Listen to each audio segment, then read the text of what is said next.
Assalamualaikum warahmatullahi wabarakatuh. Tuan-tuan dan puan-puan, sejak seminggu dua ini kita semua dikejutkan dengan peristiwa serangan Rusia ke atas Ukraine.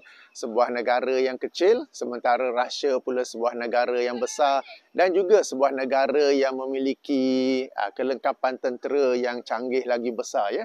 Jadi dalam suasana berlakunya serangan ini, apakah sepatutnya sikap kita seorang Muslim dalam perkara seperti ini? Apakah kita patut berdiam diri sahaja?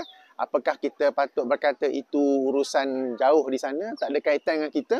Apakah kita patut berkata itu bukan berkaitan dengan orang Islam pun, biar sajalah? Ataupun kita patut mengambil berat tentangnya, ya. Jadi di sini ingin saya berkongsi sebuah ayat Quran, ya, daripada surah Al-Maidah ayat nombor 32, di mana Allah Subhanahu wa taala berfirman, min ajali zalika katabna ala bani Israila annahu man qatala nafsan bighairi nafsin aw fasadin fil ardi faka'annama qatalan nasa jami'a wa man ahyaha faka'annama ahyan nasa jami'a, yang bermaksud, okey, oleh itu kami tetapkan bagi Bani Israel bahawa sesiapa yang membunuh seseorang manusia bukan kerana orang itu membunuh orang lain dan bukan kerana orang itu telah membuat kerosakan di muka bumi, maknanya orang itu baik saja, aman damai sahaja, maka seakan-akan dia telah membunuh manusia seluruhnya. Dan sesiapa yang memelihara kehidupan seorang manusia, maka seolah-olah dia telah memelihara kehidupan manusia seterusnya, ya, sebahagian daripada ayat 32 surah Al-Maidah, surah yang kelima. Dalam tafsir Ibn Katsir diterangkan bahawa hal ini bukanlah sahaja terhad kepada kaum Bani Israel, tetapi kepada kita juga umat Muhammad sallallahu alaihi wasallam. Jadi tuan-tuan dan puan-puan, kita sebagai umat Islam patut cakna, patut mengambil berat tentang apa yang berlaku, termasuklah terhadap negara ataupun umat bukan Islam. Sebab kezaliman yang berlaku sekarang ini, ya, serangan Rusia ke atas Ukraine, sikap negara-negara lain yang tidak membantu ke apa ke, kita perlu mengambil berat. Mungkin kita di Malaysia sebagai sebuah negara kecil, kita pun umat Islam di Malaysia pun macam kena tindas juga, kan. Mungkin kita tak dapat buat banyak, mungkin kita tak dapat nak hantar tentera membantu ke apa ke, mungkin kita tidak ada suara yang kuat di pentas antarabangsa, tapi sekurang-kurangnya kita mengambil berat dan kita tidak menolaknya ke tepi, dan paling kurang yang kita boleh buat, yang sebenarnya nampak seperti kurang tetapi sebenarnya memiliki impak yang besar, ialah kita mendoakan mereka. Sebab tuan-tuan dan puan-puan, sebahagian yang kata itu urusan bukan orang Islam, sebenarnya tidak betul. Kalau kita kaji, kalau kita tanya Encik Google, jumlah umat Islam di Ukraine akan disebut, ya. Ada beberapa, ya, ada yang kata 500,000, ada yang kata 700,000, ada yang kata 1,000,000.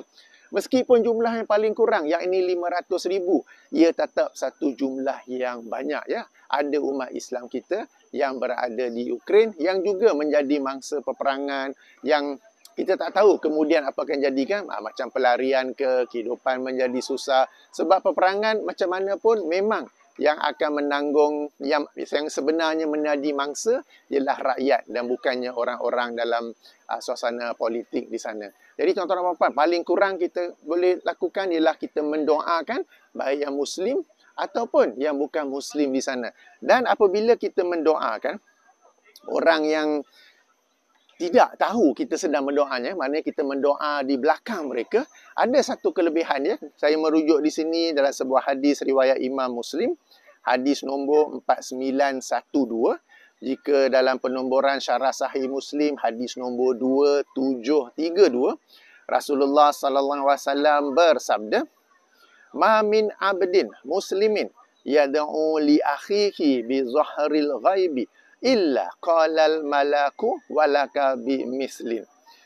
Baginda bersabda, ya, tidaklah seorang Muslim, seorang hamba yang Muslim mendoakan saudaranya di belakangnya tanpa pengetahuannya, melainkan akan berkata malaikat, bagi kamu semisalnya, ya. Dalam riwayat yang lainnya, malaikat itu pun mengaminkan doa semisalnya. Jadi tuan-tuan dan puan-puan, apabila kita mendoakan manusia, umat Islam secara khusus maupun seluruh warga Ukraine secara umumnya ya.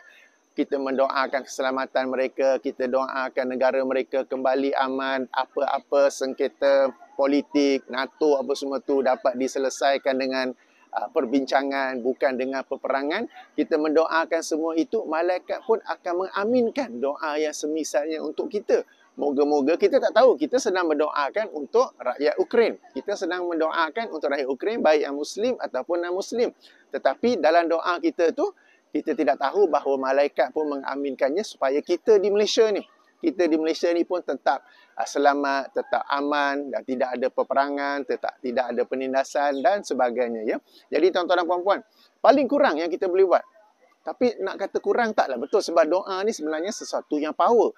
Jadi bila kita bangun pada baki 1/3 malam, bila kita solat dalam sujud, bila kita solat dalam tasyahud akhir sebelum memberi salam, kita lazim berdoa.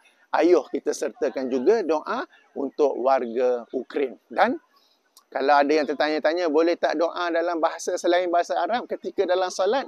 Ya, boleh. Saya ada video yang berasingan tentang perkara ini ya. Jadi tuan-tuan dan puan-puan, ayuh kita ambil berat, ayuh kita ambil tahu, paling-paling ayuh kita mendoakan mereka ya. Ingat ayat ke-5 surah Al-Maidah, ayat ke-32 dalam surah Al-Maidah, surah yang ke-5 dan juga hadis Sahih Muslim yang saya bacakan tadi. Di bahagian description, saya ada bagi link kepada satu talk atau tak silap saya khutbah oleh Syekh Yasir Qadhi. Dalam subjek ini juga, antara lain beliau menekankan bagaimana apabila rakyat Ukraine bangun untuk membela negara mereka daripada serangan Rusia, ia dipuji oleh media barat. Okay, kenapa? Sebab media barat itu sendiri memusuhi ataupun membenci Rusia. Akan tetapi pada waktu yang sama, apabila rakyat Palestin bangun untuk membela negara mereka daripada serangan Yahudi, rakyat Palestin itu pula, media barat bukan nak membela, tetapi mengkritik mereka sebagai teroris, sebagai pengganas dan sebagainya ya. Ini kita lihat double standard ya. So ini satu khutbah yang menarik. Saya ada bagi di bahagian description. Sila tonton juga untuk kita ambil tahu, ambil cakna tentang peranan negara-negara barat ini. Apakah betul mereka ni human rights? Apakah betul mereka ini mendirikan keadilan? Ataupun mereka ni pilih-pilih ya, double standard ya. Moga-moga sedikit perkongsian ini bermanfaat untuk kita semua. Subhanakallahumma wa bihamdika asyhadu an la ilaha illa anta astaghfiruka wa atubu ilaika. Assalamualaikum warahmatullahi wabarakatuh.